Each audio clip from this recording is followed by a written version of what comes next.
Salam, ketemu lagi dengan saya Bu TPJ. Hari ini kita lanjutkan materi kita ke bab yang kedua, yaitu termokimia. Termokimia berasal dari kata termos dan kimia. Termos artinya kalor atau panas, atau juga disebut dengan energi. Jadi termokimia ialah cabang ilmu kimia yang mempelajari tentang kalor. Nah, di sini kita berbicara tentang kalor atau energi. Apa itu energi? Energi ialah kemampuan untuk melakukan suatu usaha.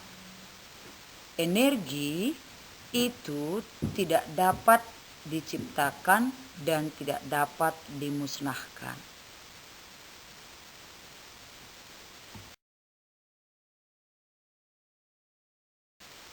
Pada abad ke-18, seorang ilmuwan Inggris yang bernama James Prescott Joule mengemukakan ajas yang dikenal dengan ajas atau hukum kekekalan energi yang berbunyi, energi tidak dapat diciptakan dan tidak dapat dimusnahkan, tetapi energi dapat diubah dari bentuk yang satu ke bentuk yang lain.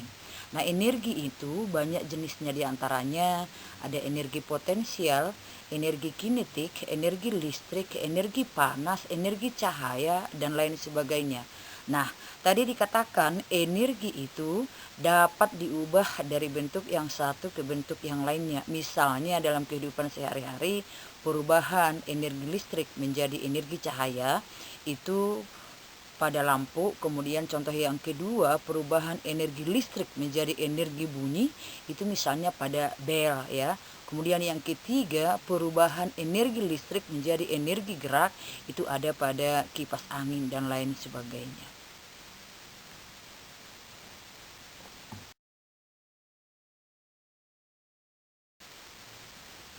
Baik, perubahan energi selalu terjadi dalam reaksi kimia, atau hampir semua reaksi kimia itu melepas atau menyerap energi, umumnya dalam bentuk kalor. Sesuai dengan hukum termodinamika, energi panas akan berpindah dari benda yang suhunya lebih tinggi ke benda yang suhunya lebih rendah. Dalam hal ini kita mengenal dua istilah, yaitu sistem dan lingkungan. Sistem itu ialah segala sesuatu yang menjadi pusat perhatian dalam mempelajari perubahan energi. Sedangkan lingkungan itu adalah hal-hal yang berada di luar sistem, yang membatasi sistem dan dapat mempengaruhi sistem. Misalnya, kalau kita mereaksikan larutan NaOH dengan larutan HCl dalam suatu tabung reaksi, maka akan terjadi kenaikan suhu yang menyebabkan suhu tabung reaksi naik. Itu bisa kita ketahui dengan cara memegang tabung reaksinya. Nah, dalam hal ini apa yang menjadi sistem dan apa yang menjadi lingkungan? Yang menjadi sistem adalah tadi yang menjadi pusat perhatian kita. Apa yang menjadi pusat perhatian di sana adalah reaksi antara larutan NaOH dan larutan HCl. Berarti yang menjadi sistem adalah larutan NaOH dan larutan HCl. Lalu apa yang menjadi lingkungan? Yang menjadi lingkungan adalah segala sesuatu yang berada di luar sistem tadi. Di antaranya adalah tabung reaksinya, suhu udaranya, tekanan udaranya, dan bisa jadi atau ikut juga tangan kita yang kita gunakan untuk memegang tabung reaksi tersebut.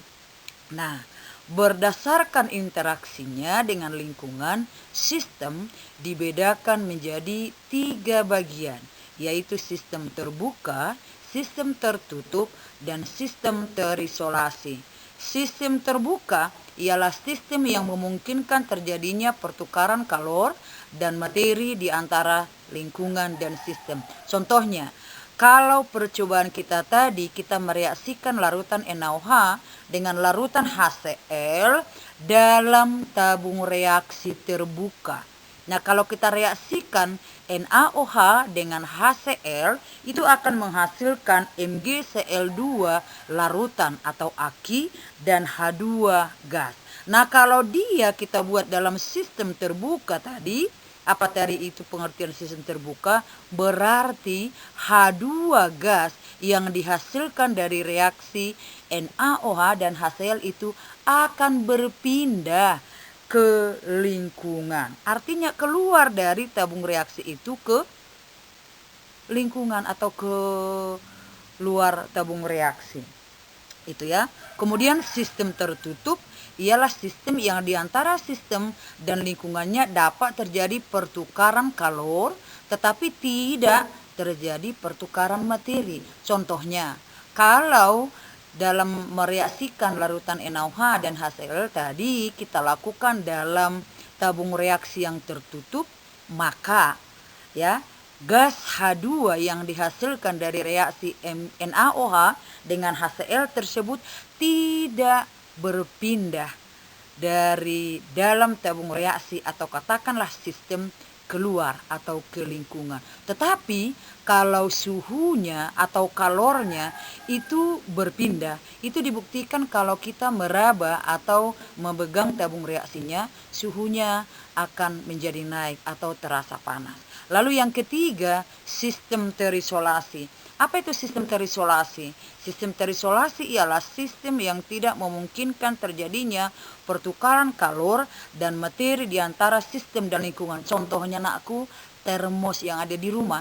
Kalau kita masukkan air panas ke dalam atau katakanlah kopi panas lalu kita tutup, coba. Nah, apakah ada keluar dari dalam termos ke lingkungan? Tidak.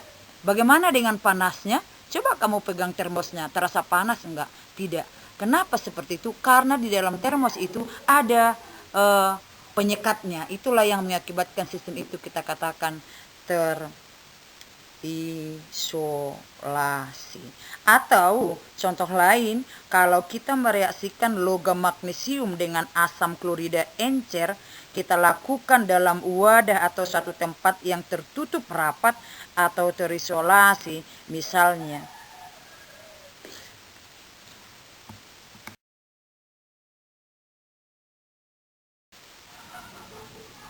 Oke, kita lanjut ke entalpi dan perubahan entalpi.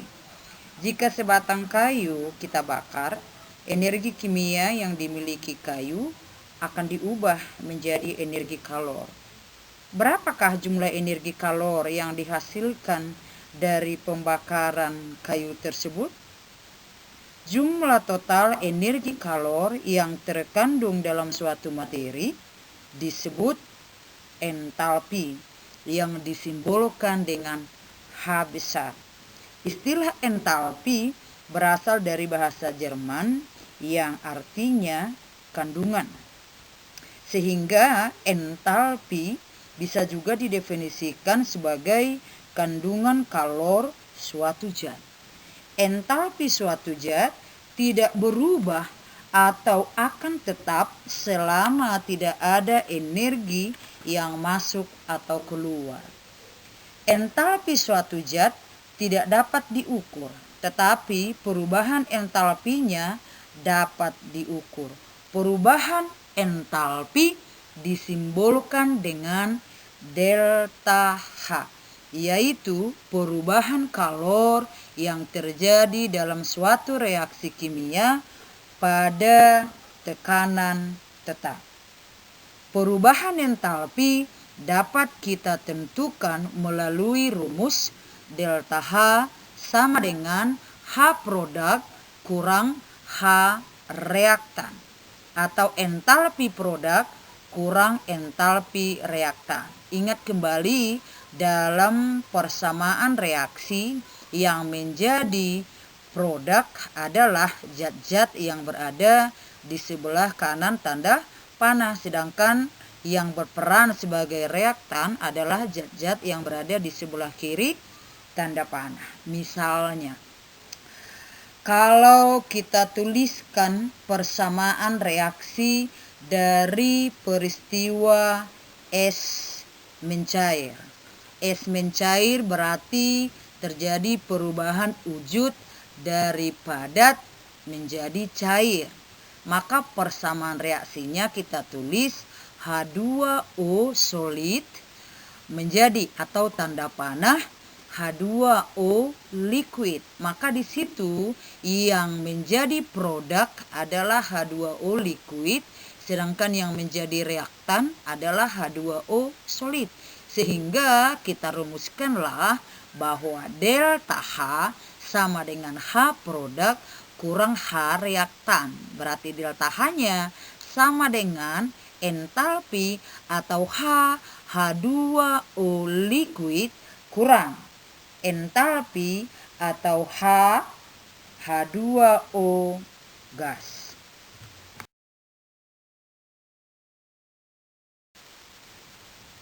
Oke, yang terakhir kita bahas mengenai reaksi eksoterm dan reaksi endoterm. Berdasarkan perubahan kalor yang terjadi, reaksi kimia dapat dibedakan menjadi dua bagian besar, yaitu reaksi eksoterm dan reaksi endoterm. Reaksi eksoterm ialah reaksi kimia yang menghasilkan atau melepaskan kalor. Pada reaksi ini terjadi perpindahan kalor dari sistem ke lingkungan, sehingga lingkungan menjadi lebih panas. Reaksi eksoterm akan membebaskan energi sehingga entalpi sistem berkurang dan perubahan entalpinya bertanda negatif. Jadi ini merupakan ciri yang harus kita ingat bahwa reaksi eksoterm itu mempunyai perubahan entalpi atau delta H yang bertanda negatif. Kemudian yang kedua adalah reaksi endoterm. Apa itu reaksi endoterm? Reaksi endoterm ialah reaksi kimia yang menyerap atau menerima kalor. Pada reaksi ini terjadi perpindahan kalor dari lingkungan ke sistem, sehingga suhu lingkungan menjadi turun dan menjadi lebih dingin. Reaksi endoterm atau reaksi yang menyerap kalor sehingga energi sistem menjadi bertambah, maka perubahan entalpinya dikatakan bertanda positif. Berarti harus kita ingat tadi, reaksi eksoterm adalah suatu reaksi yang delta hanya bertanda negatif, sedangkan reaksi endoterm adalah reaksi yang delta hanya bertanda positif. Nah, apa saja yang menjadi contoh reaksi eksoterm?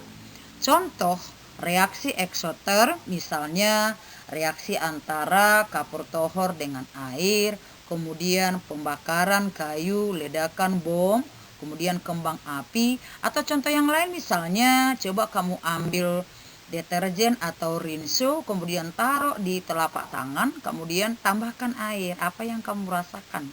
Panas. Berarti reaksi tersebut kita katakan reaksi yang melepaskan kalor atau reaksi eksoterm. Sedangkan yang merupakan contoh reaksi endoterm adalah misalnya pembuatan es dari air, kemudian reaksi respirasi dan elektrolisis. Baiklah, sebagai pengantar untuk perhitungan reaksi termokimia nanti cukup sampai di sini. Salam.